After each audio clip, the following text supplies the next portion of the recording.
Assalamualaikum warahmatullahi wabarakatuh. Kami kelompok 9 dari kelas Informatika 0302 akan mempresentasikan tugas besar kami. Jadi kami membuat aplikasi Living Cost. Jadi Living Cost ini adalah aplikasi mempermudah pencari kos dalam melakukan pencarian kos dan juga mempermudah pemilik kos untuk mengelola kos mereka. Sebelumnya perkenalkan saya Nabila Milatudana dan saya bersama rekan saya Kancana Ilanjani dan juga Alfari Sagianto. Jadi kami dalam merancang aplikasi Living Cost tentunya dilatar belakangi oleh yang pertama permasalahan aplikasi pada aplikasi pencari kos yang sudah ada sebelumnya. Jadi setelah kami menelaah bahwa adanya yang pertama aplikasi kos itu informasinya kurang akurat, itu pencariannya kurang lengkap, dan yang ketiga keterbatasan komunikasi antar kedua belah pihak. Dan tujuan kami di sini adalah untuk merancang aplikasi pencari kos yang akurat, lengkap, dan user friendly. Kemudian proses desain UI internal team. Jadi kami selain menganalisis fitur aplikasi, kami juga evaluasi user pain point, merancang solusi inovatif survei user. Kemudian untuk metode analisis kami menggunakan heuristic evaluation dan UX review. Berarti analisis data, ulasan, dan pengalaman pengguna. Berikut ini verifikasi problem melalui survei dan wawancara. Setelah kami telah ternyata hasil surveinya kami mendapatkan masalah umum seperti informasi tidak update, fitur pencarian kurang lengkap, dan review pengguna tidak terpercaya, sehingga pengguna menginginkan fitur filter lebih spesifik, meliputi lokasi, harga, fasilitas, fitur lainnya. Kemudian komunikasi langsung dengan pemilik kos tanpa keterbatas. Ini adalah jawaban dari Google Form. Kemudian kebutuhan pengguna sudah sangat jelas bahwa mereka menginginkan informasi selalu update. Ini adalah perkembangan minat pengguna, pengembangan personal, jadi di mana kami membutuhkan 4 sebagai pencari kos dan 1 untuk pemilik kos. Jadi di problem solution fit, jadi beberapa permasalahan tadi kami menemukan solusi seperti update real time, fitur lengkap, fitur komunikasi tanpa batas.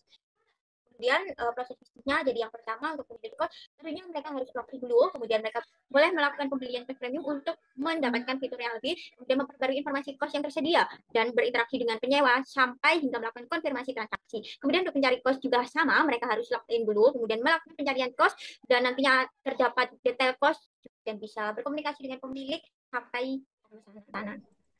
Kemudian ini adalah mental model pengguna seperti yang pada diagram tersebut. Mereka menginginkan pengalaman yang cepat, transparan, dan aman dalam menemukan kos. Dan ini tes analisis atau HTA sama seperti proses bisnis dan juga mental model pengguna.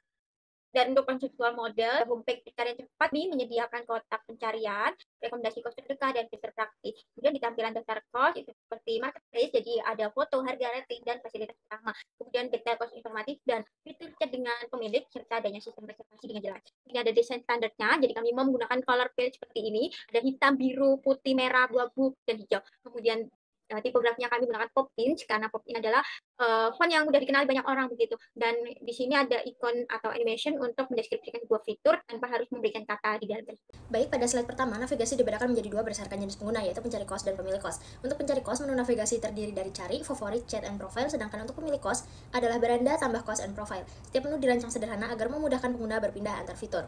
Next, kita mendefinisikan tipe Windows dalam aplikasi. Kita membaginya menjadi dua jenis, yaitu primary window and secondary window. Primary window adalah jendela utama untuk mencari kos, halaman utamanya adalah cari kos. Sedangkan untuk pemilik kos, halaman utamanya adalah dashboard beranda yang menampilkan ringkasan properti mereka. Sementara itu, secondary window adalah jendela turunan yang mendukung aksi spesifik seperti halaman detail kos, from tambah kos, chat profile, history transaksi, edit kos untuk pemilik, dan daftar kos favorit untuk mencari. Di layar ini kita bisa melihat contoh tampilan primary window untuk dua tipe pengguna, yaitu pencari kos dan pemilik kos.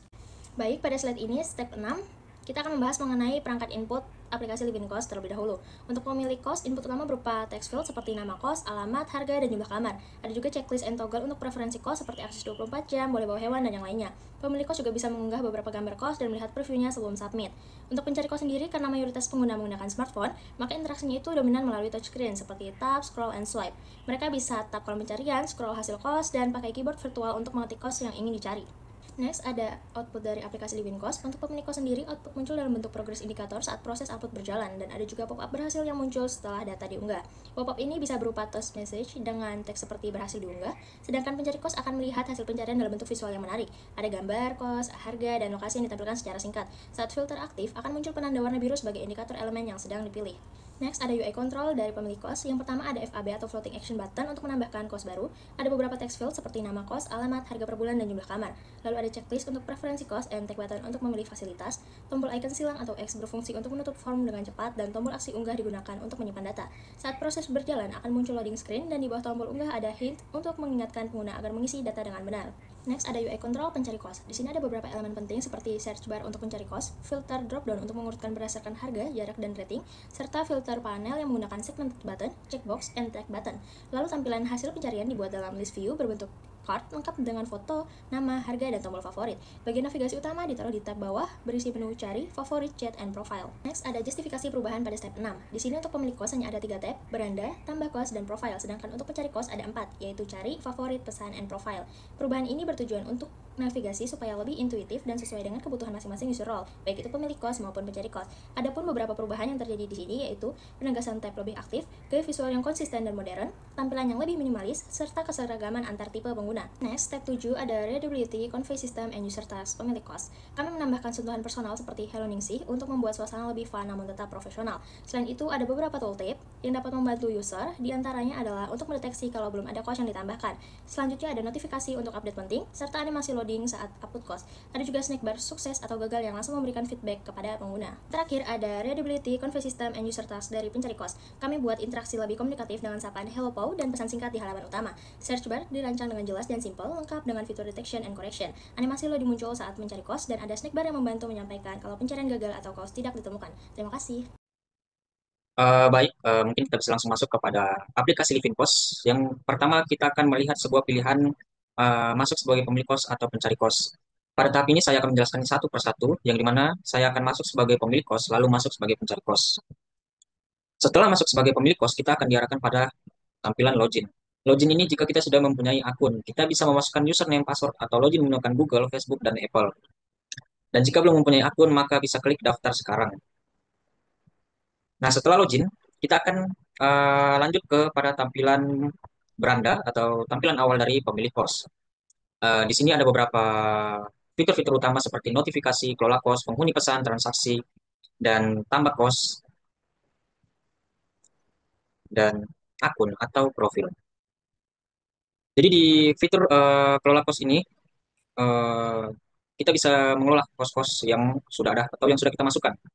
Dan jika belum ada, kita bisa klik tambah kos. Untuk fitur penghuni, kita bisa eh, melihat siapa-siapa saja yang menghuni kos kita seperti dari nomor kamar, status, dan nama penghuni. Tapi di sini masih kosong karena belum ada penghuni yang terdaftar. Dan untuk pesan belum ada, dan juga ada transaksi. Baik, yang pertama kita lakukan sebagai pemilik kos adalah menambah kos.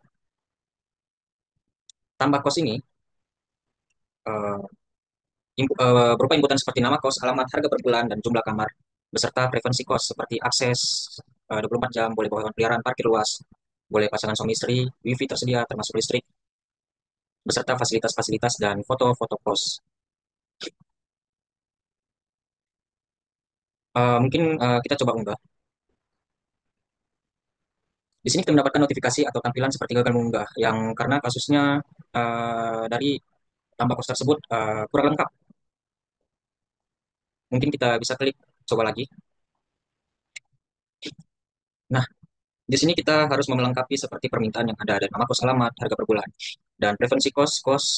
Saya akan memberikan contoh seperti akses 24 jam,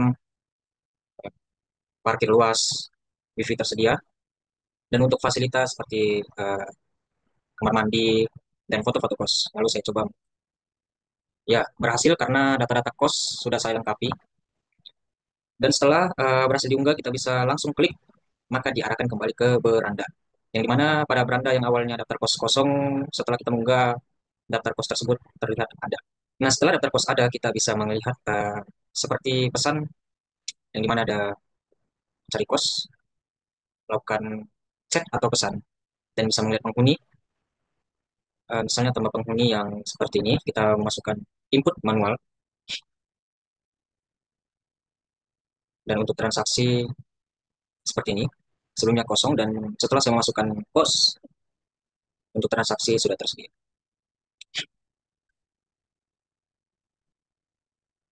Dan untuk pemilik kos ingin mengedit profil, bisa klik edit profil, lalu melengkapi data-data. Dan setelah itu kita akan masuk sebagai pencari kos. Nah, hal yang sama untuk login sebagai pencari kos, pilihannya adalah memasukkan username password atau memasukkan Google, Facebook, dan Apple. Dan ada, jika belum mempunyai akun bisa melakukan daftar sekarang. Jadi pada fitur-fitur pencari kos ini kita bisa melakukan pencarian kos atau klik kos. Jika ingin menyesuaikan lokasi, kita bisa memilih pilihan lokasi lalu pilih. Dan ada fitur-fitur lain seperti kos terbaru, khusus wanita, khusus pria, dan campur. Dan ada juga pesan eh, favorit beserta akun.